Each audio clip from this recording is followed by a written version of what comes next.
Hey, not H-E-Y, hey, but hey. The Swedish hey, spelled H-E-J, which is a quick way of saying hello. It's more like hi. It's like an informal hello, right? And the way you say goodbye in Sweden is hey do. Hey do. Yeah, it sounds a little strange if you haven't heard it before. It's going to be part of your assimilation over there in Sweden. And you'll learn that they say it over there with a kind of gusto, like bright, open face, looking you directly in the eye, happy to see you. In fact, Swedish people, you'll find, I think, are very can-do people. You'll go into a shop and you'll ask them, do you have so-and-so gum, for example? Or do you have a pen? And they're like, yeah. And they go over and they just seem so eager and ready to please. And their English is so good. It's so good in part because the Swedes use media. They use media to learn English. They think that they have to. They think that they have to because their country has only 9 million people in it. And if they only speak Swedish, not many people around the world are speaking Swedish, so they're going to be confined to that little part of the world. So they think that they have to learn English. And they use media to learn English. They have lots of radio that's in English, and they have television, as you can see by a photo in the book, which actually has a black bar across the bottom. When they import, which is common, when they import English-speaking programs, they don't translate them into Swedish as far as dubbing the characters and speaking Swedish. The French do that. What the Swedes do is they just let the program play in English, but they put the Swedish. They put their own language in the black bar, very clear and easy to see, in a black bar at the bottom of the TV screen. And so they end up learning English by their ears. And you'll see that when you go around in Sweden, people just switch like that. As soon as you say hello instead of hey, they're immediately speaking English to you. Doesn't matter their age, gender, whatever, they speak English in Sweden. So this is my way of introducing our subject matter for today. It's all about culture. And the title of the chapter is Cultural Characteristics, right? And I want to focus on Sweden, but we're going to cover the other countries as well. We've got really 4 categories that we're looking at when we're talking about culture. We're talking about geography, we're talking about language, we're talking about society, and we're talking about government structure. And remember that what we're doing here is we're approaching for the first time, we're approaching the metaphor of the tree. And there's that tree way over there, and you see the leaves, right? That would be the media content, really easy to see, but the hard part to see is below the surface, the soil and the roots, which we are taking on today and tomorrow, because the soil represents cultural characteristics. It represents the nutrients that feed a tree and give it its shape and form. And in society, culture represents the similar properties in terms of giving a country its shape and form. It's like the soil that surrounds a tree. So let's look at those dimensions by digging underneath that soil. And we'll start with our first country there, which is going to be France. And it's got a geography that's kind of unique, right? If you read the chapter, you know that it's surrounded by all these countries in Europe. It's got like 9 countries surrounding it, which means the French are going to be very exposed to other cultures, right? Because they're right on their border with these other cultures. And it also means that France has the opportunity to be a big influencer of those countries that it's next to as well by in terms of the content for this class, media having an influence and a sway over there. And in fact, as you'll learn later, Germany and France actually share a television channel. Not a station, but a channel. More about that later. Yeah, they share it. Half of the day is German programming, the other half is France. It's on the border over by Strasbourg, if you know where that is, between Germany and France. So the geography of France makes it very interesting from that point of view. Also, we got to remember that France was run over twice in world wars with Germans, World War I and World War II, and so it's left them actually with a kind of fear of that ever happening again, which influences their media policy. Yeah, we'll find that out when we study regulation. We find out that France wants diversified radio, so there's never again a dictator environment in the country. Language-wise, the French are very proud of their language. It used to be the language that was spoken most around the world. before China and Spanish and English, ascended to those positions, French was the language, especially during the Napoleonic era, when Napoleon was in power. And French still has a capacity for expressing certain emotions and certain subtleties that English is not capable of, and that's why French is still used in diplomatic circles when trying to solve very difficult conflicts between two countries. But nevertheless, the French feel kind of slighted that their language has fallen off the scale as far as being the most popular and most renowned language in the world, and they take great care to protect their language in their media. We'll find out more about that later. Yeah, they have quotas on how much English programming can come into their country because they want to protect that French language, and they don't want people to say, I would like to have le hamburger. They don't want that. They don't want an English word combined with the French article le hamburger. They want to have you say, like for computer, ordinateur. That's the French word for computer, not computador, or whatever it would be in English said with a French accent. That's how proud they are of their language. Society-wise, the French are proud people, and when you speak to them, they have a very proper way that they expect you to behave. So if you go into a post office, you'll see a person come in and they say hello to everybody in line. They go down the line, bonjour, bonjour, bonjour, bonjour. It's really amazing. The French are like that. They, in fact, very much like to discuss. And it's very common when you meet a French person for the conversation to go immediately to politics and religion. Two of the things that we say, is not really something that we want to do in the United States. We say that it's to be avoided at all costs, right? So you got 59 million people, more than that really now. Some of the figures that we'll be studying in this class, I might as well say now, are going to be out of date. The book is almost at the point now where it needs to be completely replaced. But there's enough theoretical material in the book that makes it still current, and many of the stats are still fairly current, some are not. You can decide that for yourself. So anyway, when we talk about government in France, I want to go back and I want to say also with France, you have a country that values beauty. And that means that when they build buildings and they build entrances to towns, that they make sure that they are beautiful. So that means planting flowers. That means making sure that you don't put up concrete bridges without painting them. And in general, making sure that it's pretty. I even saw a building that was being renovated in France in this town, in the city of Nancy, and it was wrapped with windows painted on the outside while they were working on the inside. And I was like, why did they go to the trouble to wrap it? And the tour guide said, because it's beautiful. And that's the French. If you go into Paris, the rooftops, no satellite dishes, they're not going to ruin the beauty of that Gothic-looking city. All right, and then we come to government in France. Government in France is a parliamentary democracy, just like Sweden, just like the UK. In France, it's a very strong national parliamentary system. That whatever party wins the presidency and wins the party in power, they have a lot of control over France. Because of France, one of the reactions to not being weak against a future invasion, like they've experienced invasions in the past with Germany. So they have a very strong national government. That also means that the government participates in media competition.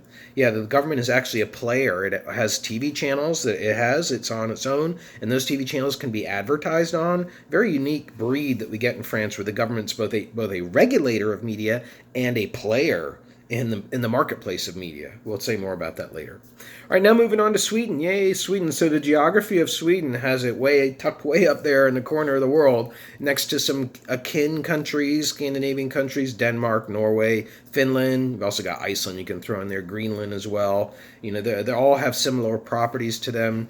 Their geography has them kind of remote, and that's why they want to learn English as well, right? But it also has them in touch with each other because, they're so close to each other. So language-wise, Swedish is different from Norwegian, is different from Danish. I talked to many Swedes. I have a lot of experience in Sweden and in Denmark. I've been going there since the 90s. And, they laugh about how a Norwegian cannot understand a Dane. And the Swedes say that Danes sound like they have a hot potato in their mouth when they speak, because they sound like, that's the way that the Swedes lightly make fun of the Danes. They have a hot potato. So Swedish, but there are some words that are interchangeable. But Sweden is a very specialized language, and that's why you also have Finnish spoken there because Finland has a lot of history with Sweden. It used to be part of each other's empires. And then there's also this language that's in the northern part of Sweden, spoken by the Sami people. Those are like the reindeer people, they're thought of. They live in the Arctic part, way in the north of Sweden, where it's light all day long during the summer right now and dark all night long, or all day long, I guess you should say, in the winter.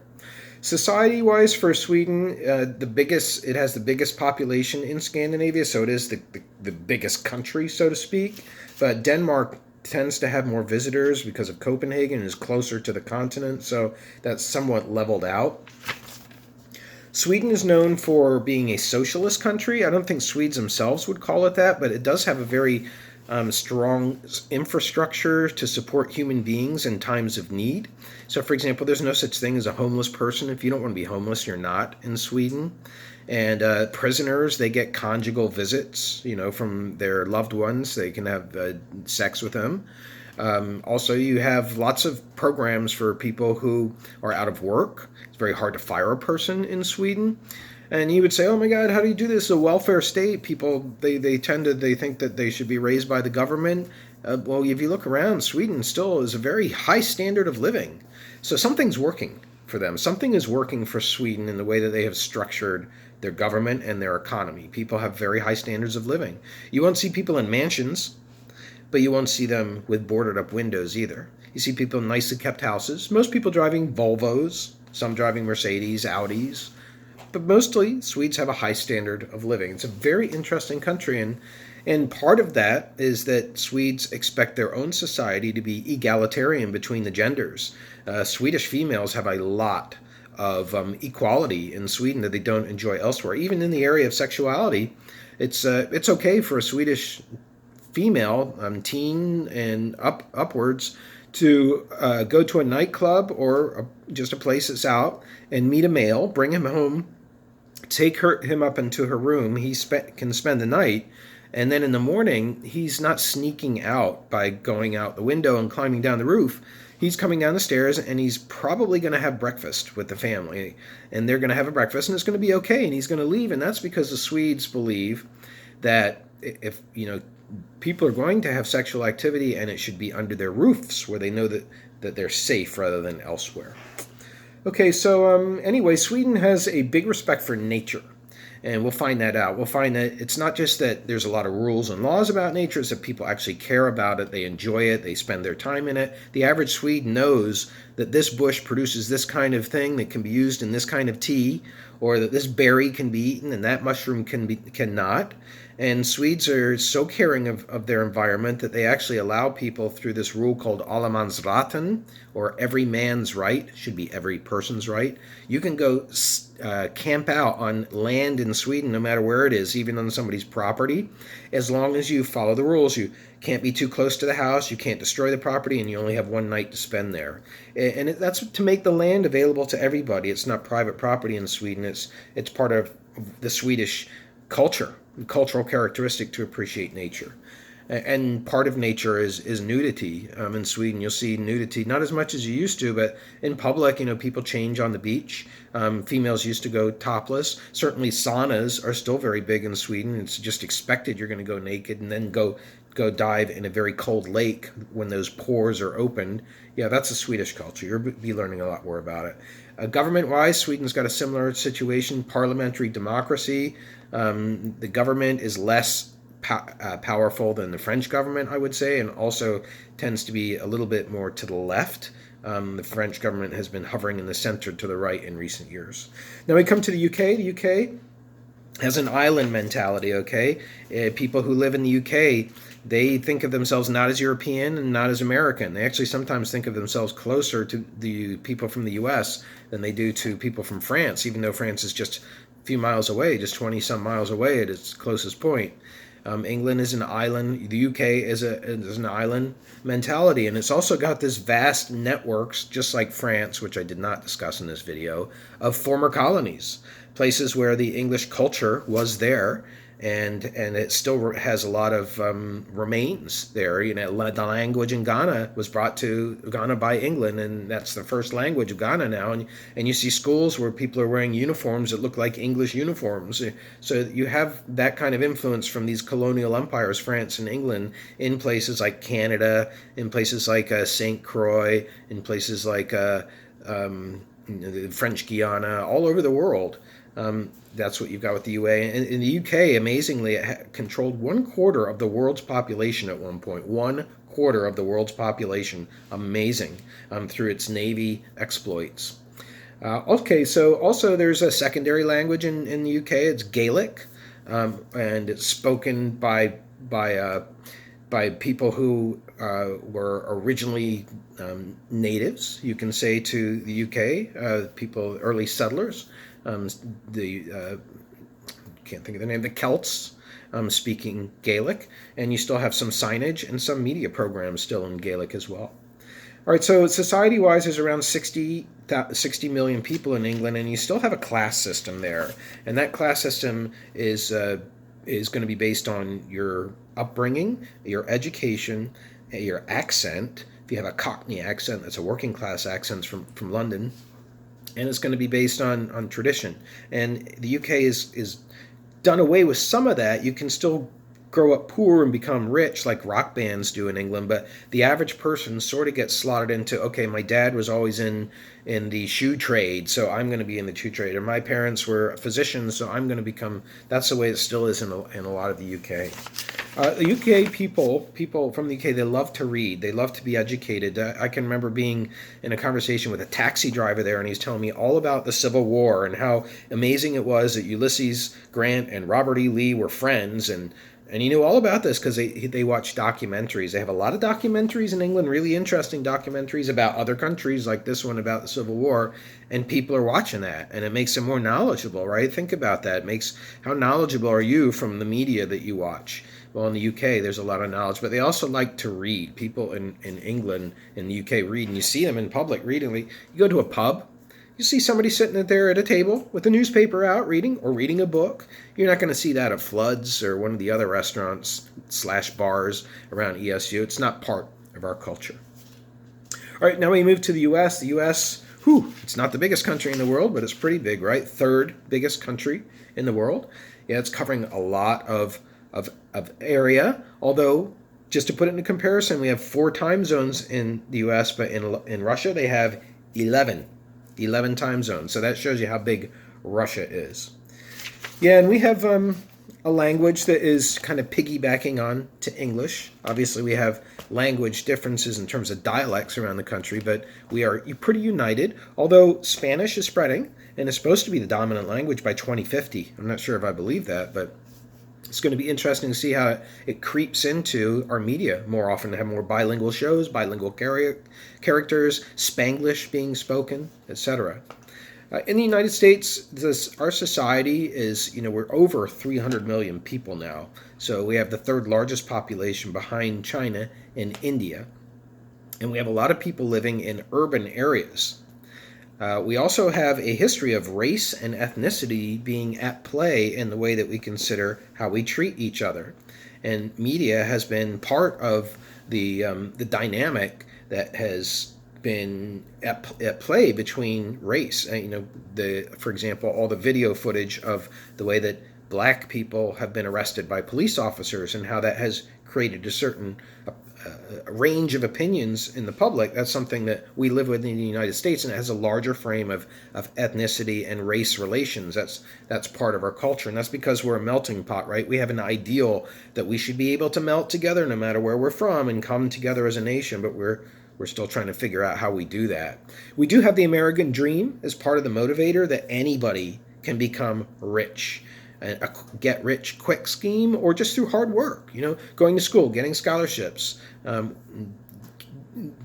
finding what your mission is in life and pursuing it, having your own business. Those are all possibilities that are part of the American dream. Also, we're known for being very practical in the United States. The average house, as you will see, and when you compare it to walking around Lund in the United States, is not decorated as finely. And I don't mean fine like as good as, I mean as like fine in terms of details on the exterior of the house as Swedish houses. And that's because we're practical people. We want a square house. We want a rectangular house. We want upstairs. We want downstairs. We want a game room. We want a backyard where we can barbecue. We want our own bedroom. And that's about it. We're not really looking to have the cornice on the house. We don't need pillars. We're not looking for a big... I mean, if you have that, of course you love it, but it's not something that we really strive for. Now moving to Mexico. Mexico has an interesting geography. It's Spanish-speaking, right, but it's got the big neighbor to the north, which is the United States. And that really influences a lot of Mexico in terms of its trade. We're the biggest partner in terms of its media imports and exports. I've already told you how they watch in Mexico NFL football games on movie theaters. Mexico's geography places it right next to us on the north, and then on the south you've got Guatemala and Honduras down pushing Mexico from that part. Mexico also has a low-key relationship with Spain, which is very different from the French former colonies, which you can still, if you remember from the French chapter, you can vote in French politics if you live in Haiti, because Haiti is one of these dom-toms, one of these protectorates, these former colonies of France. In Mexico, there's a barely, I know that you exist, Spain, but there's not much of an interchange.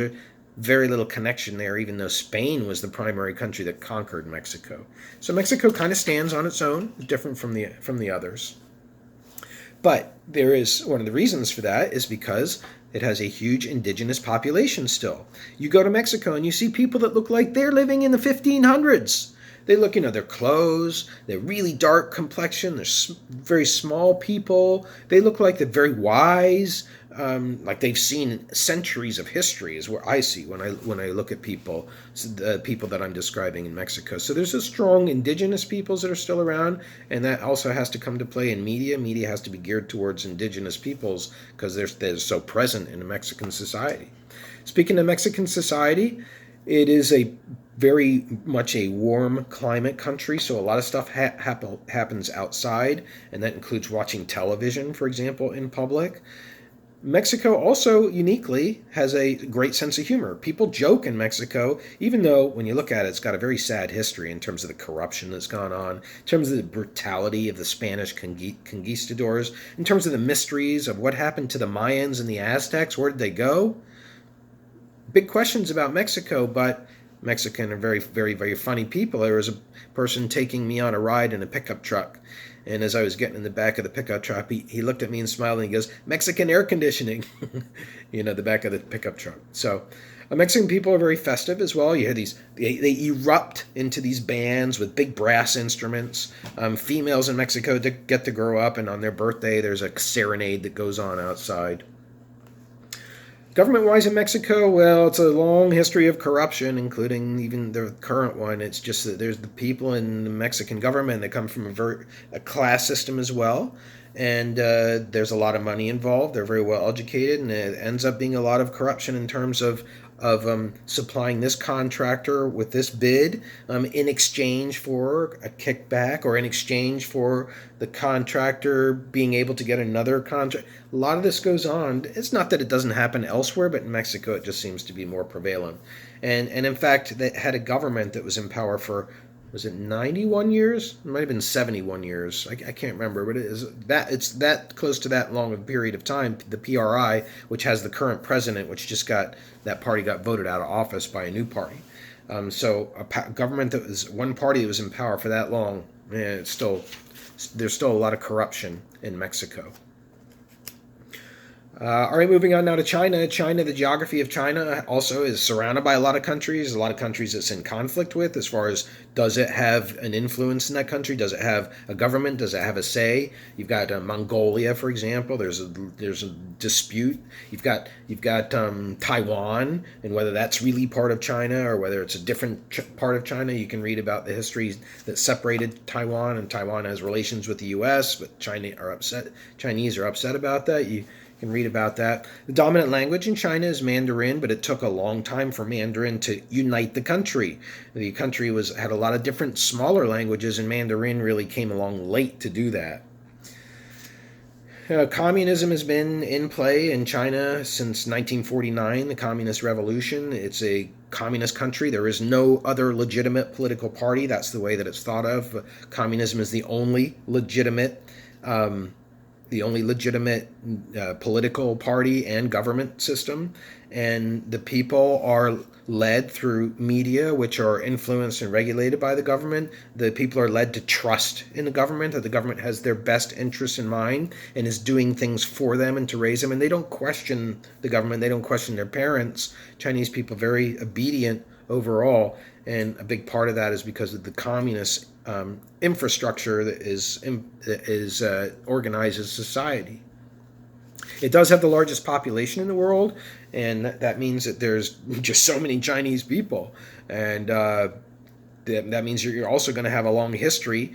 China has a long history, and one of the things that has a history of is calligraphy.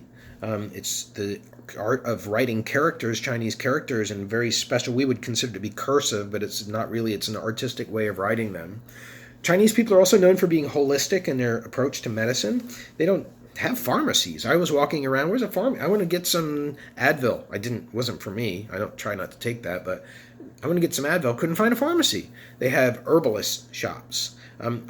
There were not gas stations. I didn't see gas stations when I was walking around Beijing, the capital, walking around Shanghai. Now, of course, they were there. But Chinese government Chinese society tries to keep it looking very natural, even though you do hear stories about pollution, which are very true in the big cities. But people treat health ailments with natural cures. All right, now we come to Ghana. Ghana is formerly the Gold Coast, was mined for gold, and then it became a source of slaves, and then it gained its independence and has its own identity today. And actually there's a big oil deposit that they found in a delta there that's going to really boost the country's economic fortunes. I've been to Ghana. It's surrounded by 3 French-speaking countries, so it's kind of isolated. It means it's not going to have a lot of interchange with media because of these countries having completely different language, and most Ghanaians are not going to have the ability to get educated in another language unless they have a family member, so it's very rare for that to happen. But also in Ghana, you have a lot of oral languages as the primary language that people are speaking in these remote regions. They're not able to write their language. It's a very old tribal language. It's just in oral form. So they can't read a newspaper in their own language. Think about that.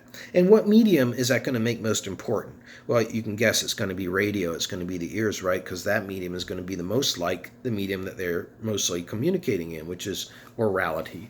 So Ghana has that. It's also very poor country. You see a lot of people living in what we consider to be shacks, people living with bare minimum in life. But it's a warm weather country, so you can pick fruit from trees and you can survive that way.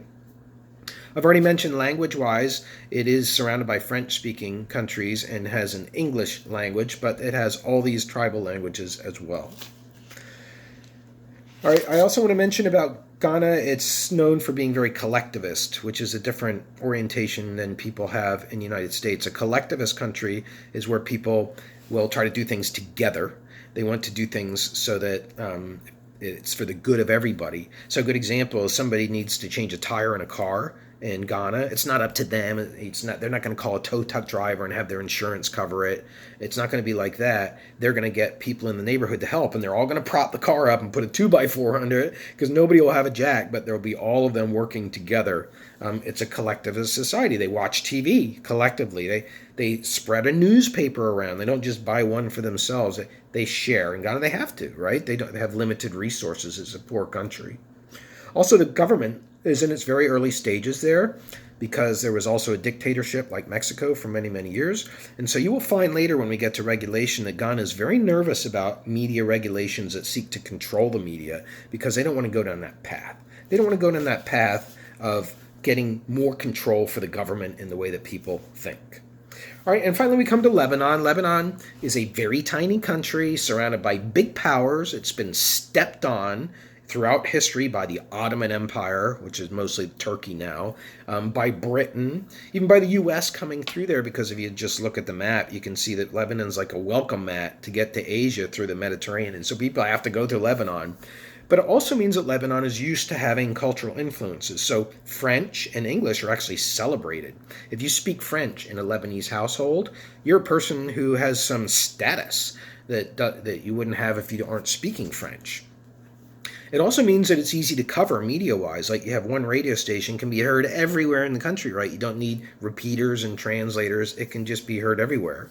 So that makes it somewhat easy, but it also makes it limited in terms of the resources that you can come up with to create a TV station, to create a radio program, to create a newspaper. And when you throw into the mix that there has been strife in Lebanon because of a very long civil war, and also just being surrounded by countries that have different interests, religious interests, mostly in the country, because you got approximately 2/3 of the country being Muslim, approximately 1/3 being Christian. The long civil war was between these two factions, with interference by Syria, by Iran, by Israel, by to some extent the United States. All in Lebanon. Is too tiny to really fend itself off. So you have a lot of this interference going on inside of Lebanon. Arabic is the most important language, and French is a second language for reasons that I mentioned earlier. It's a very small society. There's only about, what is it? 30, I don't have I thought I had the population figure here handy, but I mean, it's very tiny, right?